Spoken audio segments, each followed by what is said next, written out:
Welcome back to this week's episode of Cruising with the Coaches.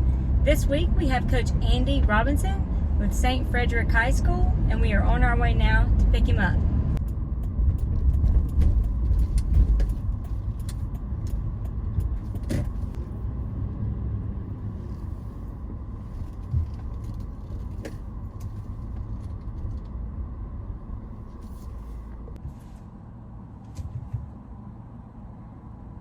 I'm good.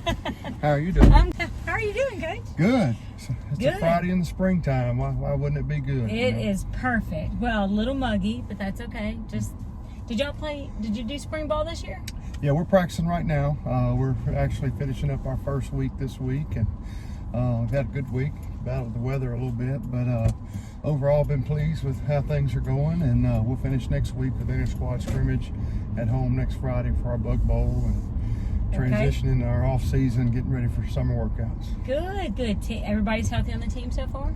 Yeah, so far, our numbers are good. We're just really pleased with how they've been working in the off season, and it's always good to get out and put the pads on and have some practices and teach those guys football, and as well as the guys that are returning, kind of show them the way and show them how we do things. All right, so tell us about you. We want to know about your background. High school, college, and then getting into coaching. Tell us about that. Well, born and raised in Delhi, Louisiana, son of a coach. Dad was a high school, started out actually in junior high, but he was a high school coach. Actually played for him for 2 years at Delhi. He was head coach Corky Robinson, and my mom was an 8th grade Louisiana history teacher for 33 years in the community. And being a community that size, when your parents spend that much time in one place, obviously you know everybody that's around you. And we had some things happen kind of going to my junior year, so I transferred schools and ended up at Riverfield Academy in Rayville, Louisiana, where I graduated from in 1998. And I was fortunate enough to get a scholarship to Louisiana Tech, is where I signed, and Gary Croton was the head coach, and signed out of high school to go to Louisiana Tech, and just had a great experience. I was a quarterback, and last year playing, we won the Western Athletic Conference, which was our first year in the conference in 2001. Played Clemson in a bowl game in Boise, Idaho, and just made a ton of connections and lifelong friends, and met my wife when she was playing basketball at Louisiana Tech, Ashley Anthony Robinson, and got into the coaching profession, GA'd for a few years. Jack McNeil gave me opportunity in 2005, hired me as recruiting coordinator at Louisiana Tech, and coached outside linebackers, and the season didn't go the way we thought it would go, and so they made some changes, and so learned early on how things can move in this profession. That's right.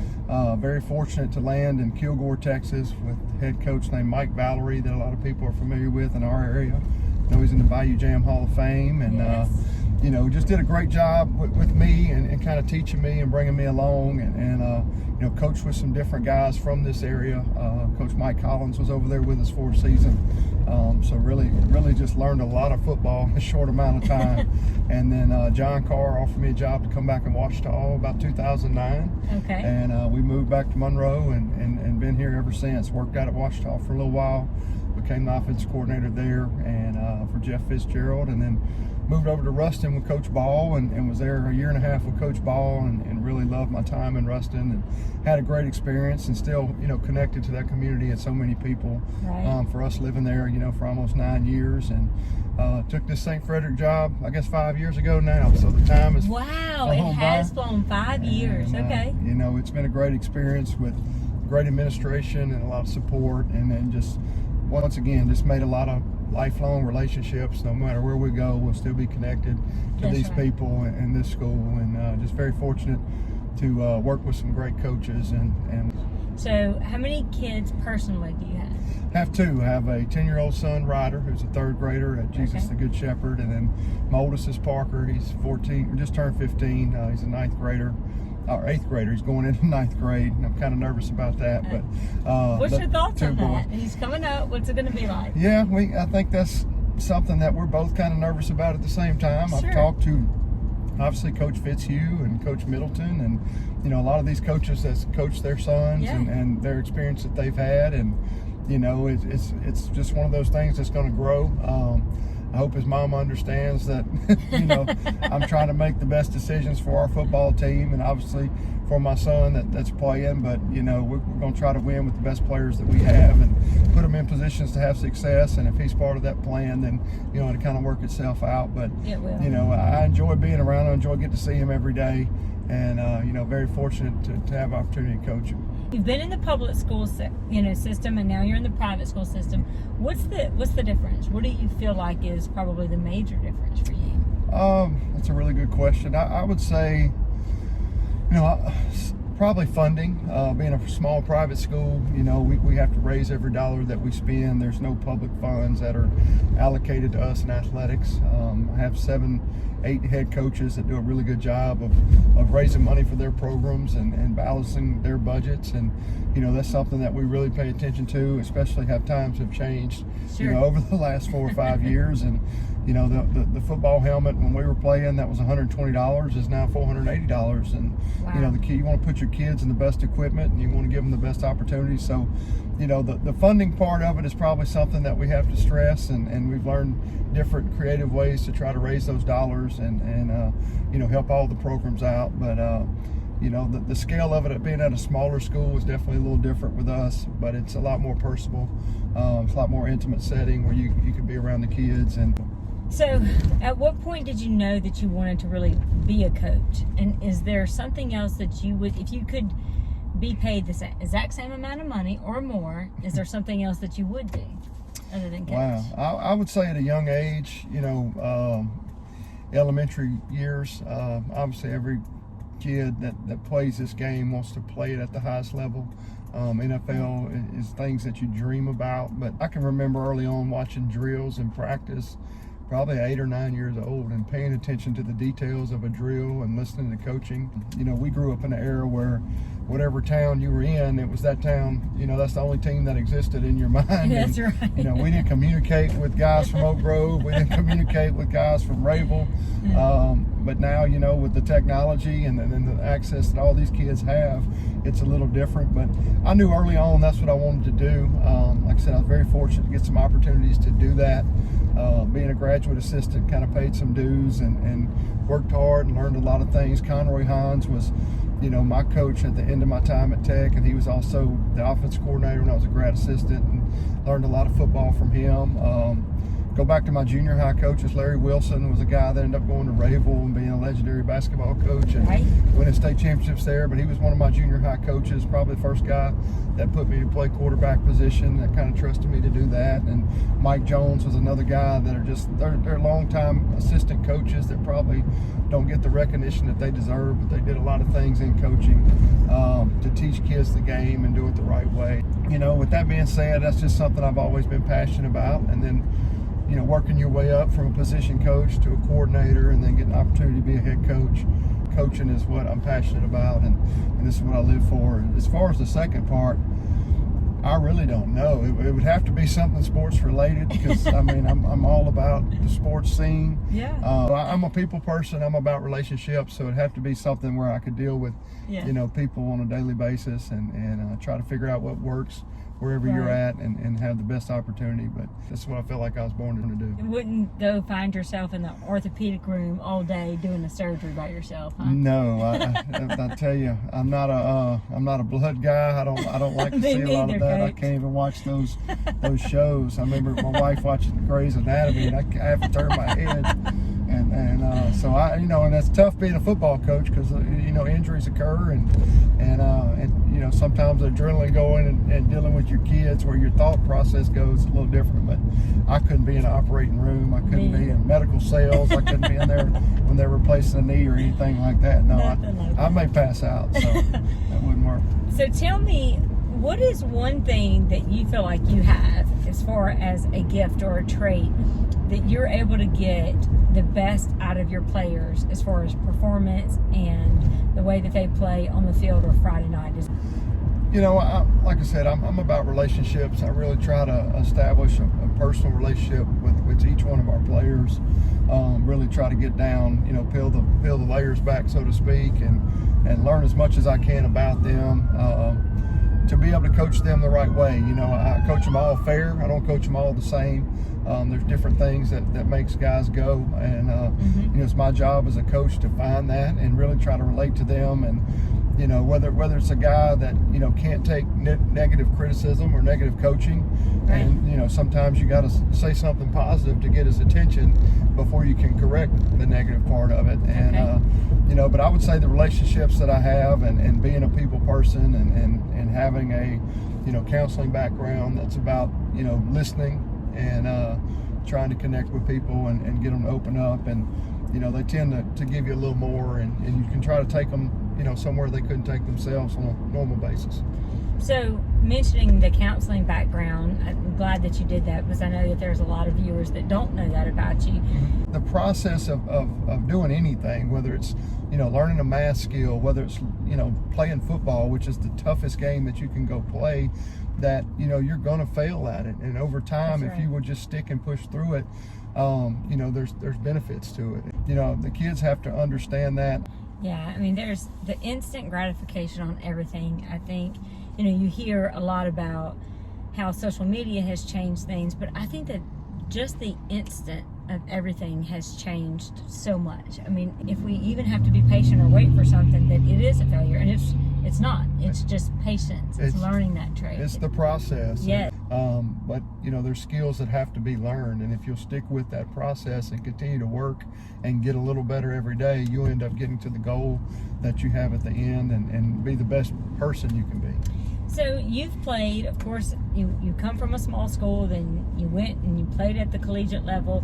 How do you encourage your players as far as getting them to play at the next level? How much do you focus on that? First thing you have to do is sit down and you know, see what the player's goals are, what that kid wants to do. If I have a kid that sits down and says, "Coach, I want to play football after high school," you know, then you need to evaluate where they are academically, where they are, you know, from a family standpoint, financially, what their options are, what level we can project them at, and then you know, once that's taken place, you look at your options. And are you honest with them? When you sit down with those players, how do you communicate that with them? Options that you do have, do you communicate that with them? I do, and you know, a lot of that's personal decisions. You know, it's tough to tell a kid with a 34 ACT and a 4.0 to pursue athletics through junior college.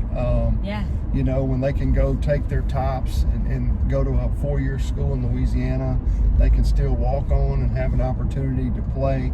But, you know, I lay out the commitment level that it is in college football and the amount of time it's going to take, and sometimes that's a deal breaker. But it is. You know, you can't change that. That's a non-negotiable, so to speak. Some guys are 100% football and love that part about it. But you have to be honest, you know, with our kids, and just tell them, you know, these are the opportunities you can have. Some of them may close those doors without even opening them, because that's just not the path they want to pursue. I've always told them, you need to go visit some colleges, whether it's going to a camp or going to look around and get a feel for a place before you want to go, and then look at what you want to do. What do you want to major in? What do you want to be? What's your profession?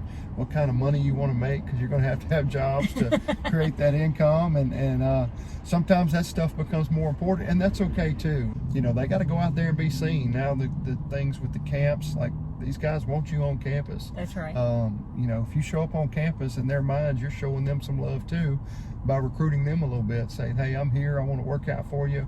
I want to show you what I got," and they appreciate that. But you know, if they want an opportunity to play, there's enough places now that, you know, if you work hard and try to find a spot, usually you can get a guy placed somewhere. What's the most fun that you have had playing in a game, and the most fun that you've had coaching? Well, high school. I think a lot of people are going to go back to high school and with their buddies that didn't get to play football after high school, and how important it was for them. And you know, we had some really good teams my last couple of years at Riverfield, and you know, I'd probably say the most fun we played. Briarfield Academy was just a really close game. They had a good team. We ended up beating them. We were undefeated that season, so it really kind of finished our season off undefeated, went into the playoffs as a high seed. Coaching wise, I would say playoff wins are fun. That's the funnest part for me. You know, I get real excited when you get in the playoffs and you win those games and you start playing in November, and the excitement builds, and you know the stakes are high. Right. Ouachita, when I was at Ouachita, I went down and played Walker in a playoff game. You know that's my hometown, my school. I didn't know that. Be careful. No, I'm kidding. We Go went ahead. down there, and that's when I was offense coordinator, and Yeah. we had an offensive explosion one night. I think we put up, you know, I want to say close to 400 yards rushing and about 69, 70 points, and it was everything we were picking off the sheet was touchdown. It was a true track meet, and you know it was one of those games where we would score, you know, in one or two plays, and they would score in one or two plays, and it was back and forth to the fourth quarter, and we stretched it out. But when we got through, I felt like we had just played a basketball game. As many things that were going, but it was a fun night, and that one definitely jumps in my memory. But what is one piece of advice that you have been given that really sticks with you, that you lean on or you refer back to a lot? During our spring break this year, I went and sat down with JT Curtis and John Curtis and had a great visit with him. Really stayed in his office for about 3 hours. And, you know, he's going to be the most winningest high school football coach in America, Yeah. probably by the end of this next season. So, you know, I had a chance to just really dig into him. But he left me with some great quotes and thoughts. And so just things that stick with me now that are fresh was the one thing he told me is, you know, major in the majors, don't major in the minors. And it's, you know, really just, you know, analyze and focus on the things that you can control and try to make those things better for yourself and for your school and for your program. And there's going to be other things that come up that are, you know, they're things that you can't control, or things you can't help, or things you can't fix, but you just have to deal with them in the best way you can. Okay. That fits everything that you're doing. I love that. Yeah, it was great. Yeah, I'm gonna put that on my mirror. And major in the majors. Major in the majors, don't major in the minors. It was great. So, all right, let's have a little bit of fun. Okay, we're gonna do some rapid fire and see how you do. Okay, All there's right. no context around this. Okay. So you can't say, well, what about this or what about that? Okay. All right. Offense or defense? Offense. Pass or run? Pass. Home or away? Away. Go for two or kick a field goal? To win it? I said no context around it. Depends on the situation. That's such a, I mean, there's I so many know. dynamics that come to play into that. So if you have the better team, what point you are in the game, you know, what players are available to do certain things. So I'm going to say kick the extra point. So tie it up. How You about can that? usually always at least tie it up. Yeah, we tie it up. Yeah, It always. just depends on the circumstance. I'm sorry, I threw you off. That's okay. That's okay. All right, football or baseball? I prefer football. Okay. Mm, Yeah. I mean, that's kind of a trick question, I Yeah. know, but yeah. Played both, but Yeah. I prefer football. Yeah. that's right. Okay, so non-sports related. Chicken fingers or hamburger? Hamburger, Lemonade or Kool-Aid? lemonade, sugar-free. Beach or mountains? Beach, I knew that one. 7 days a week. Yeah, I definitely knew 7 that days a one. week. Okay, so if you are given an elephant, you cannot donate it or give it away, and you cannot sell it. What are you going to do with it? You better find somewhere that you can, you know, being from Delhi, I've seen a lot of strange animals and pastures and different things. We have a safari park over there, so I know you can own exotic species. An elephant would definitely be a lot of responsibility, but you definitely have to find somewhere to put it and take care of it. But you could do, yeah, that's right. Maybe put it out in a pasture, and you could be any animal. What animal would you be? Cheetah. And just to be able to run and be athletic. Well, yeah. Run, jump, you know. And fast. And fast. I mean, just, yeah, the cheetah would be great. Isn't the cheetah, isn't that like the fastest animal on earth? Do I know that?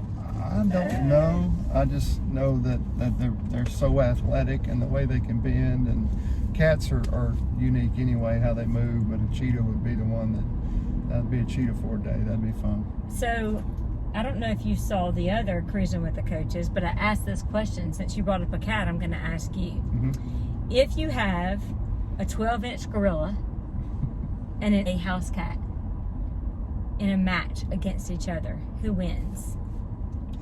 I don't know if the gorilla can catch up to the cat. I know.